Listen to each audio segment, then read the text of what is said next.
اہل بیت کی مدد کا عظیم اجر۔ حضرت ربیع بن سلیمان رحمہ اللہ کا بیان کردہ واقعہ کا عبرت۔ یہ واقعہ صرف ان لوگوں کے لیے ہے جو ادب رسول صلی اللہ علیہ وسلم اور اہل بیت سے سچی محبت رکھتے ہوں۔ حضرت ربیع بن سلیمان رحمہ اللہ فرماتے ہیں، میں نفلی حج کے ارادے سے نکلا تھا اور کچھ ساتھی بھی میرے ہمراہ تھے۔ جب ہم کوفہ پہنچے تو میں سفر کی ضروری چیزیں خریدنے بازار گیا۔ وہاں ایک سنسان جگہ پر میری نظر پڑی جہاں ایک مردہ خچر یا بعض روایات میں بھینس پڑا تھا۔ ایک بزرگ خاتون جن کے کپڑے پھٹے پرانے اور بوسیدہ تھے، چاقو سے گوشت کے ٹکڑے کاٹ کاٹ کر زنبیل میں ڈال رہی تھیں۔ مجھے لگا کہ یہ مردار ہے اور اس پر چپ رہنا درست نہیں۔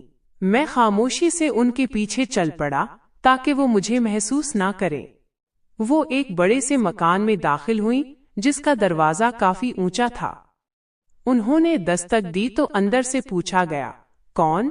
انہوں نے کہا، کھولو، میں سخت مصیبت میں ہوں۔ دروازہ کھلا تو اندر 4 نوجوان لڑکیاں نظر آئیں جن کے چہروں سے غربت اور تکلیف ٹپک رہی تھی۔ خاتون اندر گئیں اور زنبیل ان کے سامنے رکھ دی۔ میں دروازے کی جھری سے دیکھ رہا تھا۔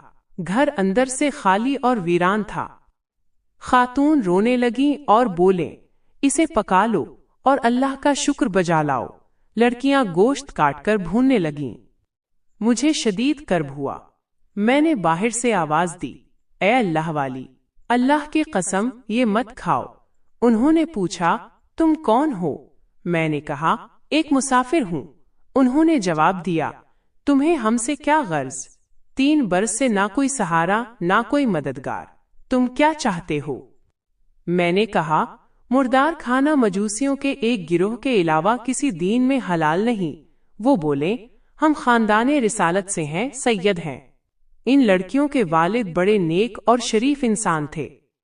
وہ ان کا رشتہ صرف اپنے برابر والوں سے کرنا چاہتے تھے، مگر قسمت نے موقع نہ دیا اور وہ وفات پا گئے۔ جو کچھ چھوڑا تھا وہ بھی ختم ہو گیا۔ ہمیں خوب علم ہے کہ مردار حرام ہے، لیکن جب موت سامنے ہو تو اس اضطرار میں حلال ہو جاتا ہے۔ ہم 4 دن سے بھوکے ہیں۔ یہ سن کر میرا دل پھٹ گیا۔ میں ساتھیوں کے پاس آیا اور بولا، اب میرا حج کا دل نہیں چاہتا۔ سب نے بہت سمجھایا مگر میں نہ مانا۔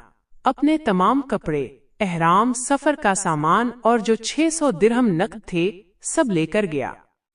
100 درہم سے آٹا اور دیگر ضروریات خریدیں اور باقی درہم آٹے میں چھپا کر اس خاتون کے گھر پہنچا دیے۔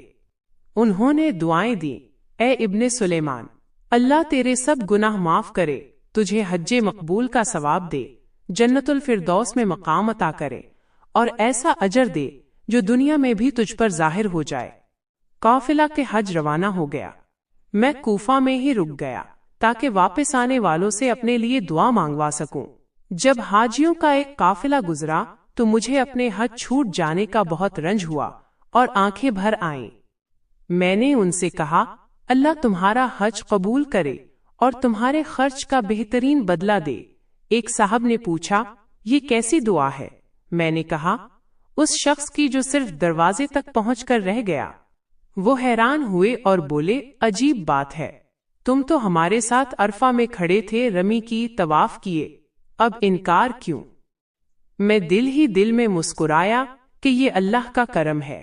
پھر میرے شہر کے حاجی آئے، ان سے بھی یہی دعا کی تو انہوں نے بھی یہی کہا۔ ایک صاحب نے آگے بڑھ کر کہا، بھائی، انکار کیوں کرتے ہو؟ جب ہم روضہ اطہر کی زیارت کے بعد باب جبریل سے نکل رہے تھے تو تم نے بھیڑ کی وجہ سے یہ تھیلی امانتاً میرے پاس رکھوائی تھی۔ اس پر لکھا ہے، من عاملنا ربحا، جو ہمارے ساتھ معاملہ کرے گا وہ ضرور نفع پائے گا۔ لو، واپس لو۔ وہ تھیلی تو میں نے کبھی دیکھی ہی نہ تھی۔ اسے لے کر گھر آیا، عشاء پڑھی، معمول کا وظیفہ کیا اور اسی سوچ میں سو گیا۔ خواب میں حضور اقدس صلی اللہ علیہ وسلم کی زیارت نصیب ہوئی۔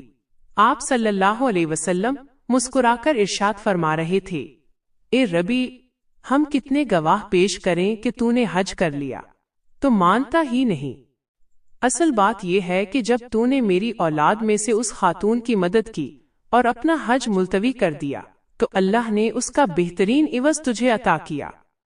ایک فرشتے کو تیری صورت میں پیدا کر کے حکم دیا کہ قیامت تک ہر سال تیری طرف سے حج کرتا رہے، اور دنیا میں تجھے 600 درہم کے بدلے 600 سونے کی اشرفیاں عطا کی۔ جب بیدار ہوا تو تھیلی کھولی تو واقعی 600 اشرفیاں موجود تھیں۔ سبحان اللہ! اللہ ہمیں بھی اہل بیت اطہار کی حقیقی محبت اور ان کی مدد کی توفیق دے۔ آمین یا رب العالمین۔